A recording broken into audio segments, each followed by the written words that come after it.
All right, we're going to talk about percent composition or mass percent. They mean the same thing. So make sure that you understand, however it's worded in the problem, that they're both asking you to do the same calculation. And we're going to talk about empirical formulas at the end. So let's talk about percent composition or mass percent. What does this really mean? It's asking what percent of the molar mass of the compound is composed from each element. In other words, what percent does each element contribute to the molar mass? So for example, let's say I have a piece of gum and I weighed it. It was 3.25 grams. Well, Billy weighed it. And then Billy ate the gum, chewed it, I should say, for 5 minutes. So you're going to dissolve sugar because that's what's going to come off of the gum. And then he spat it out and he let it dry for 30 minutes. He decided to reweigh it, and he now weighs 2.45 grams. So what was the mass percent of sugar in the gum? What percent of the mass of the gum was composed of from sugar? So the mass of the sugar is taking the differences in these two masses, which is equal to 0.8 grams. So 0.8 grams is the mass that made up the total mass of the gum. So you're going to take the 0.8 grams of the sugar divided by how much that gum weighed, 3.25 grams, multiply it by 100 to get it to a percentage, and 24.6% of the mass of the gum came from just the sugar. Kind of gives you an idea what percent composition or mass percent is doing. So let's take a look at the formula. You're going to take the mass of the element in the 1 mole of a compound, so the total mass of the element in the compound, divided by the molar mass of the compound times 100 to get it to a percentage. So let's say they give me this compound and they want you to calculate the percent composition of ethyl chloride, and they want you to do it for each element. Well, you can see in the denominator I have to calculate the molar mass of the compound. And so this is what this step is doing by taking how many of each of these are in the compound, times it by their atomic mass to get the total atomic mass. And after I add that all up, it's 64.5 grams. That's the molar mass of the compound. Now to find carbon, I have to take the total mass of carbon in here. So out of the 64.5 gram molar mass, 24 grams is coming from carbon. So take that 24 divided by 64.5 times 100, so 37.2%. 37% comes from just the mass of carbon in this compound. I'm going to repeat that to find the percentage for hydrogen. I take the total mass of hydrogen in this compound divided by the molar mass, again times it by 100, and I get 7.8%. Now I want to find chlorine, and I can do that a couple ways. I could say that these should add up to 100%. So 100% minus the percentages that I've already done in these calculations would leave that the percent from chlorine would be 55%. Or I could just continue on and do it the typical way of taking the total mass of chlorine divided by the molar mass times 100. Both of those gives me the same answer. Most often they just ask about a specific element in the compound. They don't ask you to do all the percentages of each of these elements. So this one is asking what is the mass percent of oxygen and calcium phosphate. In this particular one, the molar mass was provided. So I'm going to take the total mass of oxygen. That's what I'm looking for in this compound. What's the total mass of oxygen? So 2 times 4 is 8. 8 times 16 grams, that's the atomic mass of oxygen, divided by the molar mass of 310.18 times 100 gives me about 41% of this molar mass comes from just having oxygen in it. So essentially that is the mass percent or percent composition. Let's talk about empirical formulas now, or I like to call EF. The definition is you're going to do these calculations to find the smallest whole number ratios of atoms in a compound. Your final answer will be in a formula is what you're going for. You're trying to find these ratios that exist between all the elements in the compound. I use this poem that I'm going to say here. It's called Percent to Mass, Mass to Mole, divide by small. This is where often you can get the ratio here in the formula. And sometimes you have to multiply to whole. So all of this poem is describing the steps of which we're going to do. So we can determine empirical formulas either by using percent compositions or by mass analysis, and we're going to do both. All right, potassium dichromate, an orange solid, contains the elements potassium, chromium, and oxygen. Analysis of a sample gives the following results. Potassium is 26.6%, chromium is 35.4%, and oxygen is 38%. Find the empirical formula. So I'm trying to find what these ratios are in the smallest whole number so I can write a formula. So I start with the percentage that they've given to me of each of these elements, and I'm going to follow this poem up here. It says percent, I'm in percents, to mass. What does that mean? It means just take the percents and change them to grams. Because they're out of 100%, you can keep that relationship by changing that to grams. So we did the first one, percent to mass. Now we're going to change mass to mole. This is what you learned on how to change the mass of an element to moles of an element. All right, where we're going to take 1 mole of any element is equal to its atomic mass. The key to doing this work is making sure you carry at least 2 to 3 decimal places over here. Do not round to 1 decimal place. It makes a big difference. So I'm taking all these grams of the elements and changing them into moles of the element. And again, carrying at least 2 to 3 decimal places in it. So we've done percent to mass, mass to mole, and now it says divide by small. So whoever has the smallest number of moles, this is what I'm going to divide into each. I'm trying to get a ratio, and 0.680 is the smallest one. So I'm going to divide each one by 0.680, and I get a value. Now this one says it's 3.5. You do not round that up to 4 or round it down to 3, but you do need whole numbers.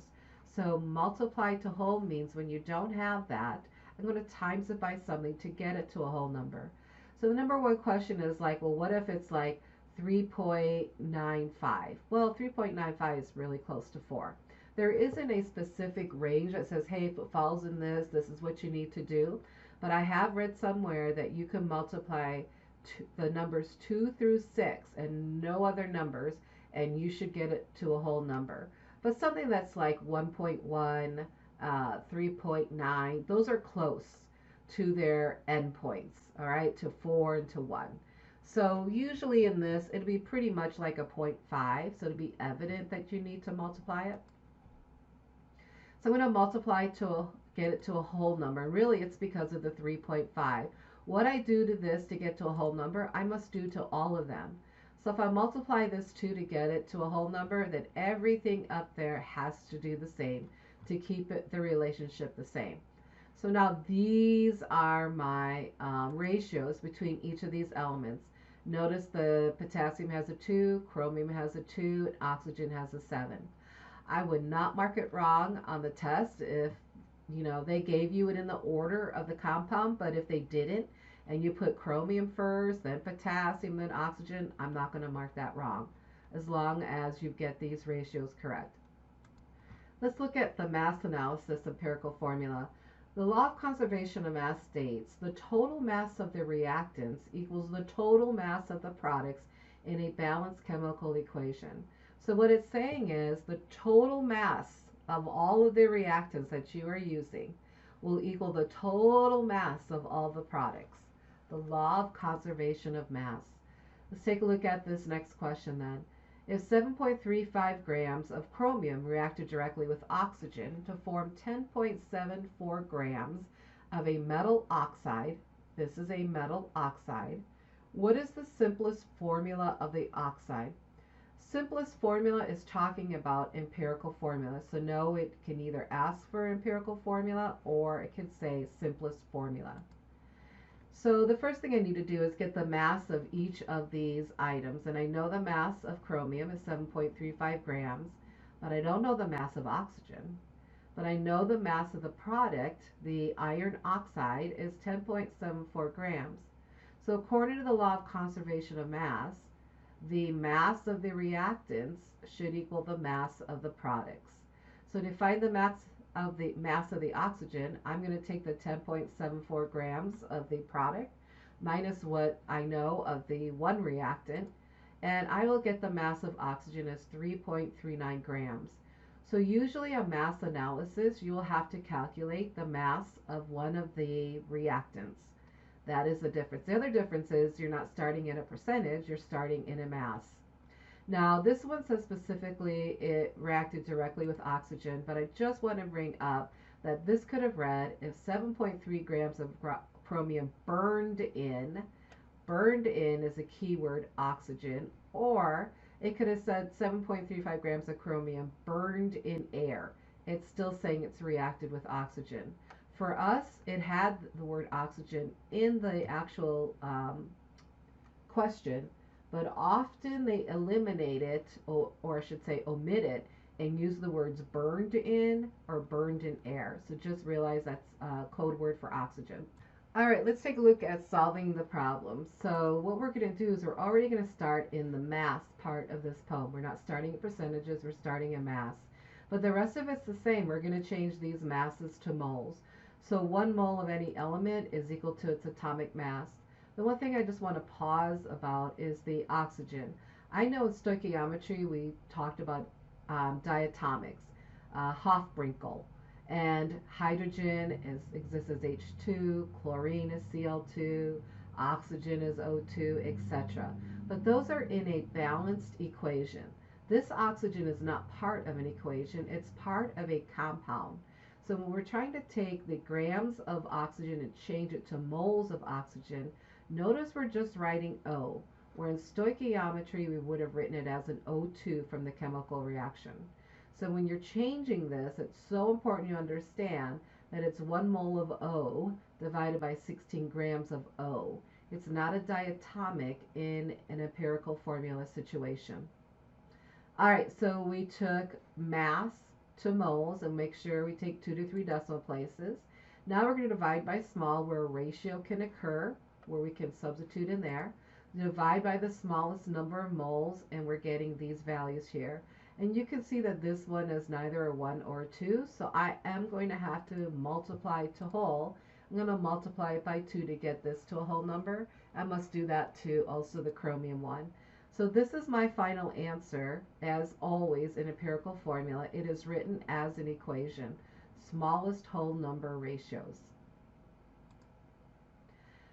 Let's look at empirical formula versus molecular formula. So let's say I did the steps that we've been talking about, and I found the empirical formula between carbon and hydrogen to be a 1-to-1, right? That represents the smallest whole number ratios. But I want to go on and calculate the molecular formula, which I found to be C6H6.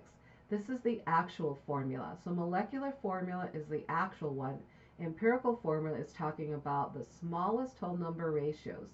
Do you see that this is still in a 1-to-1 relationship, which is what the empirical formula said it would be, in a 1-to-1 relationship? But when I do the calculations for molecular formula, which we'll go over here in just a moment, this actual formula is C6H6. You can see these questions asked in a couple different ways. This one states that there is 71.65% of chlorine, 24.7% carbon, and the rest was hydrogen. What is the empirical formula, and what is the molecular formula if the true molar mass is 98.96 grams per mole? Or we could ask this question. The empirical formula of vitamin C is found to be an analysis of C3H4O3. So they're giving you the empirical formula in this one, where the other one, they did not. You would have to calculate it. From another experiment, its molar mass is found to be 180 grams per mole. What is the molecular formula? So both of these are asking for molecular formula. The first one has more steps to it because you have to calculate the empirical formula, where it was given to you in the second one. So let's just go over this one of the first example. What you can see is I have the percents, right? Percents, I changed them to masses. Mass to mole is what I did. All right, and remember I'm carrying a couple decimal places. Now I need to find the hydrogen because that's part of the compound, and they didn't give it to me. But you should realize that all of the percents add up to 100, which is what I did down here to find the percentage of the missing element, hydrogen. And again, it's not an H2. You look at that as just an H, and I found the moles. Now I'm going to divide by small, and hopefully that'll give me my ratios, and none of these need to be multiplied to whole. So I would stop right here, divide by small. I've placed them into the formula here between carbon, hydrogen, and chlorine. It's a 1 to 2 to 1 ratio, and I have written it as such. So that is the empirical formula that we had to calculate in order to complete this step. Now we're going to go on and determine what's the molecular formula. So the first thing I'm going to do is calculate the empirical formula from my empirical formula that I just calculated. And the molecular formula says to take the true molar mass divided by the empirical formula molar mass. You're trying to find the ratio between the true molar mass and the empirical formula molar mass. So I take what they give to me, the 98.96 grams, and they will always give you this true molar mass. That will always be given to you in the compound. You can see we had to do extra steps to get the denominator by calculating the empirical formula. So that would be what we had to contribute to that equation. I get a ratio of 2. And what do I do with that 2? I'm going to take 2 times everything in that empirical formula. So carbon becomes C2, the hydrogen becomes H4, and chlorine is Cl2. So the molecular mass is C2, H4, Cl2. Empirical formula, molecular formula. Let's take a look at the second one that gave us already an empirical formula. So again, I'm going to take the true molar mass, which was given to me as 180 grams per mole for this vitamin C problem. And the empirical formula, I'm going to take that C3H4O3 and calculate the empirical formula, molar mass, which I did, and I also get a ratio of 2. So I'm going to take 2 times everything in that empirical formula. So it becomes 2 times 3 is 6 carbons, 2 times 4 is 8 hydrogens, and 2 times 3 is 6 oxygens. So this is the molecular formula versus the empirical formula.